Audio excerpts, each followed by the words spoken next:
everyone. Happy Wednesday. It's meteorologist Jacob Wycoff, joined by meteorologists, our executive weather producer, Terry Eliasen.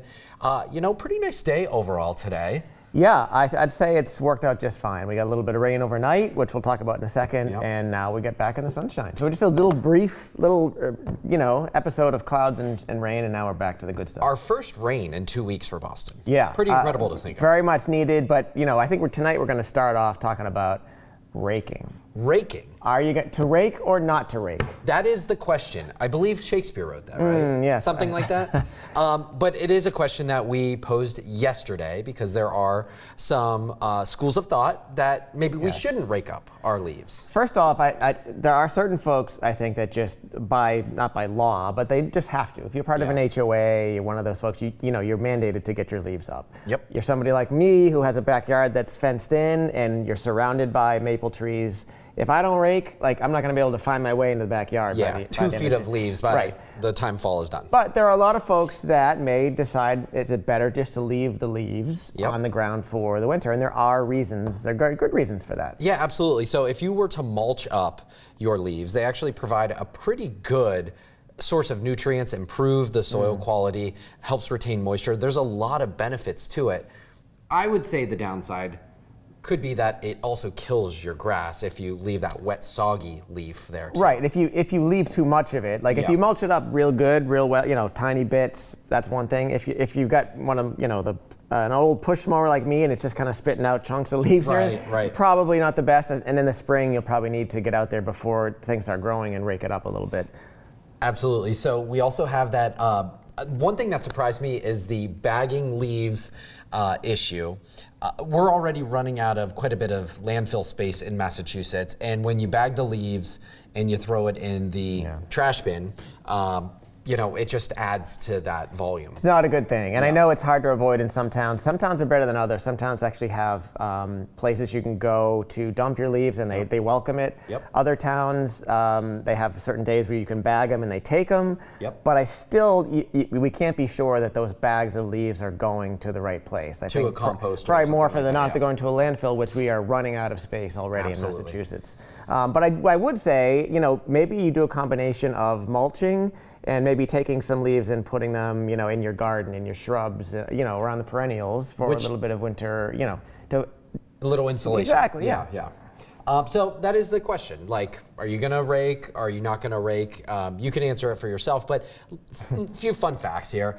Each oak tree averages about 200,000 leaves. That's a lot. So that is a lot. And 1 pound of leaves equals about 360 individual leaves. So if you do the math on all of that, that means one tree spits out or drops about 550 pounds of leaves. So this is an average mature oak tree. And so maybe this tells you, you could take this one of two ways. You could look at this as, this is excellent. I don't have to go to the gym for a few days. All I have to do is rake and pick up my leaves, and I'm good to go. Do some squats with the bags. Or perhaps you're looking at it saying, heck no, this is not for me. I will mulch and leave them on the yard for the season. And by the way, you won't have this problem this weekend, but if the leaves were a little bit wet, obviously that just adds to the weight quite a bit, actually. Quite a bit, quadruples the weight of that. So pretty incredible stuff there. I will say that the next couple days probably aren't the best for doing the yard work. If you are planning on raking them up or raking them into the beds, you might want to wait till the weekend. Yeah, it's going to be breezy tomorrow. You're going to notice how incredibly nice tomorrow is. For Halloween, we're going to make a run for the upper 70s and low 80s in a lot of locations. But along with that, a pretty stiff southwesterly wind. That wind is going to stick around right on into Friday. In fact, pick up in a lot of cases on Friday. But then heading into the weekend, there really aren't any excuses. If you have the time, you will be able to pick up all those leaves. Temperatures will take a bit of a dive back into the 50s, more seasonable for this time of year, but you'll notice. The important part is the light wind, I think. Light wind, absolutely. That's really the best part if you're raking leaves up. The last thing you want is rake it in a pile and then they all end up scattering around again. And that could be the type of day Friday is. It will still be pretty mild on Friday, but I think just a little bit too gusty. Yep. So here's an interesting thing. You were out, your travels, your many travels for school visits take you around southern New England. And so yesterday you were up in the Acton area, Acton and north of Boston, Yep. and you were in sort of the direct line of the wildfire smoke. Super thick, right on the horizon. I was surprised. I opened the car door and it hit you like a pound of bricks. The smoke, the intensity. And then as I was leaving that school visit, it was really incredible to see kids playing on the playground. I know Salem, they postponed things and I think had an early dismissal. I was surprised to see some of the kids playing on the playground, just knowing that some kids have asthma and respiratory issues.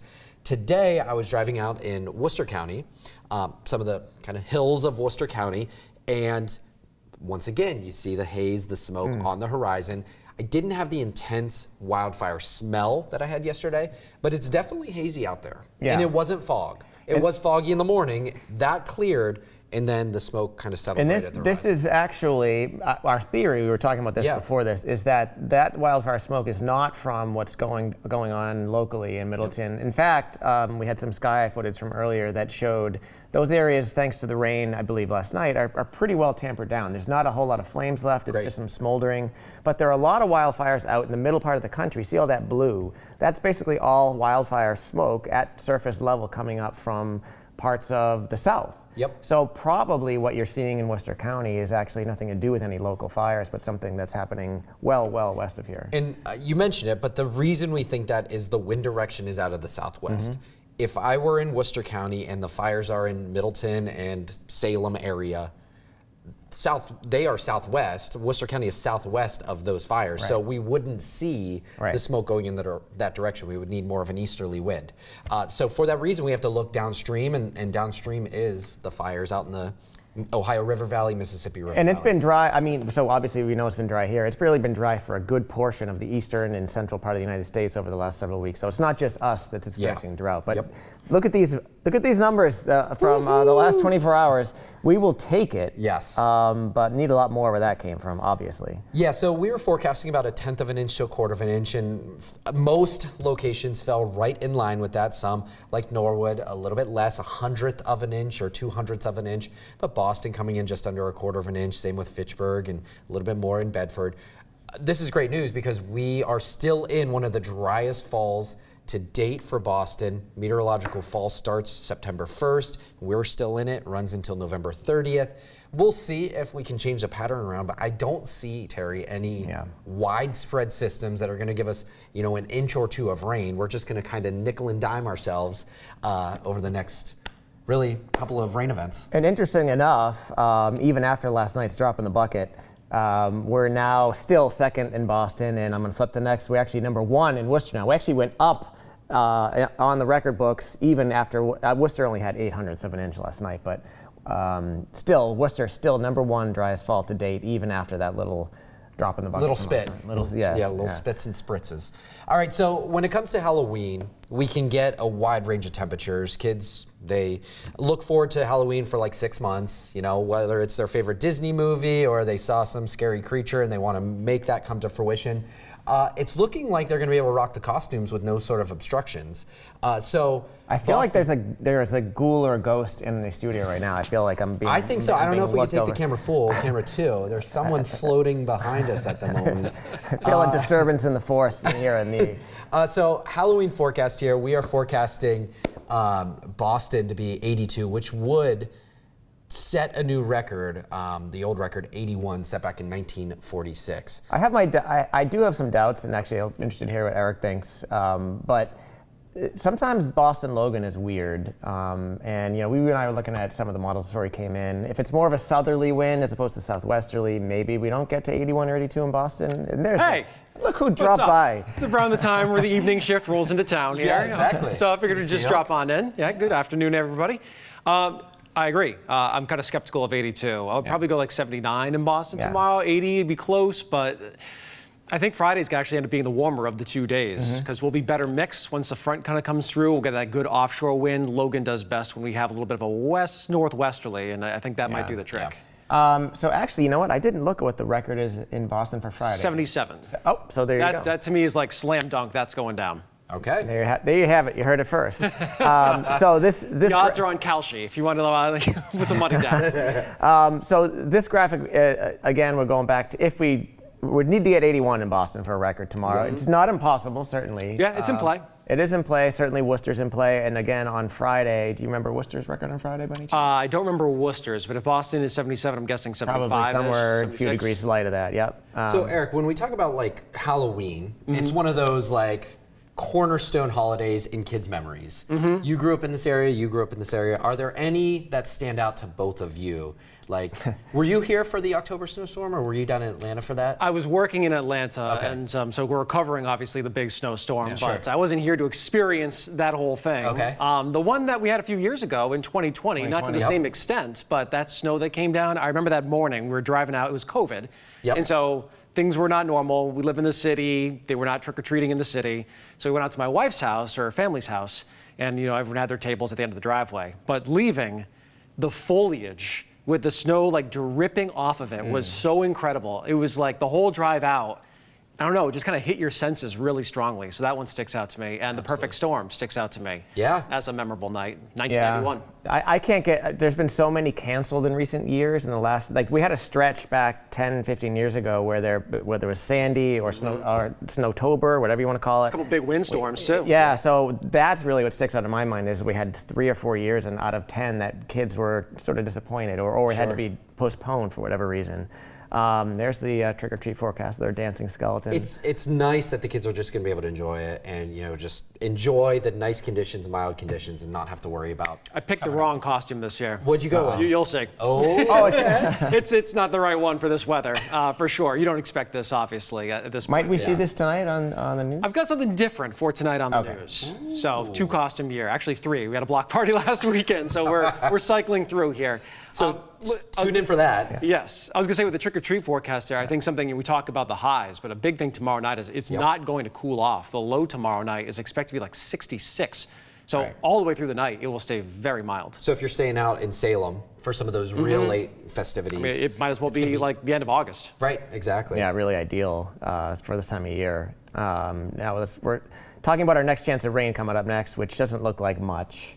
Friday morning, front comes through and probably just a few sprinkles at this point. Maybe not it's really even. drying up by the time it reaches us. Yeah, not a lot going on there. And so we talk about that frontal passage, and we'll start the day around 70 at sunrise. So it will take very little to get to that 80-degree mark. Once any cloud cover, a spot shower moves through, I think we'll have really good mixing. Sometimes we talk about that in the forecast where, say, an east wind doesn't mix. It's coming off the ocean, it's stable ocean air, but a west wind really does mix. And so I think behind this front, we could see a really warm afternoon. Not a bad day to maybe, suddenly come down with a little something on a Friday. Yeah, I mean, not you guys. Your plans? Yeah, exactly. I don't think I can get away with that. Calling all the local golf courses. Hey, is Ellison on for 9? We'll be rather breezy on Friday, though, that's for sure.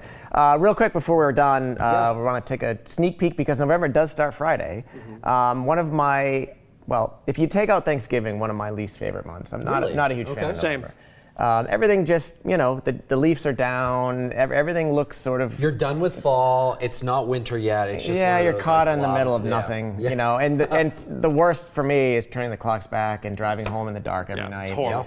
I wish we could sort of just, let's have Thanksgiving and then move on. Let's just get to December. Let's move on. It's going to be a long wait to Thanksgiving this year, too. Yeah, it's at the very end of the month. That's right. It's the latest day it can possibly be. Lose an hour of daylight. We're down to 4:13 for sunsets by the end of the month. No, thank you. I am all set with that. Absolutely.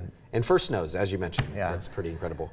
Should mention the outlook is for a milder than average November at least, so it might not be a harsh one. And November is usually kind of a month that we look at as a harbinger for the winter season. Which way does it lean? And at the moment, it's leaning mild, and actually the winter, all the long range stuff is leaning mild too. So no surprise there. I like that tease because coming up in later November, we're also going to be putting together our WBZ weather team forecast. So stay tuned for that. One last thing before we go. Sure. So I don't know if you had a chance to look at the models today. You probably did before you came in.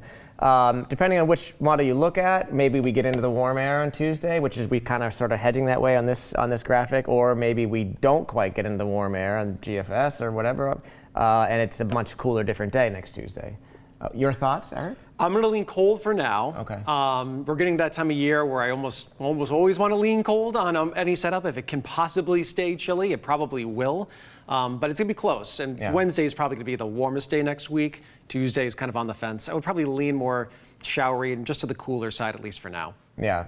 Either way, nothing major going on next Tuesday. Nothing that would prevent you from getting out. And again, it could be a shower. If it turns out we're in the warm sector, it'd be nice and mild and sunny, so we'll see. But no major storms, at least, for that. And there we go. All right, so here's your 7-day forecast. We're back into the upper 70s and low 80s for Halloween. Friday, we very easily could be in the upper 70s to near 80 degrees. And the weekend, pretty nice. Yeah, Eric's going to be tweaking the 7-day for 5 o'clock, and also be suiting up in a little something special for later. Yeah, sure. We're gonna have a little fun here right before Halloween. Yeah. But you know, it's an interesting point you bring up. You know, people always ask. I just did a weather talk last night in Ipswich, and they asked about forecasting and how long does it take. And he said, you know, you have to keep in mind every person has their own forecast. Forecasts are opinions, and so sometimes there are little tweaks, and might reverse a couple days there a little bit. But you know what? We'll see what happens at the end. I love it. Well, this is cool. The threesome worked. We thought, you know, who knew that? Oh boy, I shouldn't have said that. All right, well, with that, well, I'm out. we are going to, the comments. All right, well, we're going to let you go for now, but we appreciate you tuning in. We're going to have a few more of these. And chime in if you've got our producer, our extraordinaire, wants a name for our little segment here. I think we vetoed whether or not.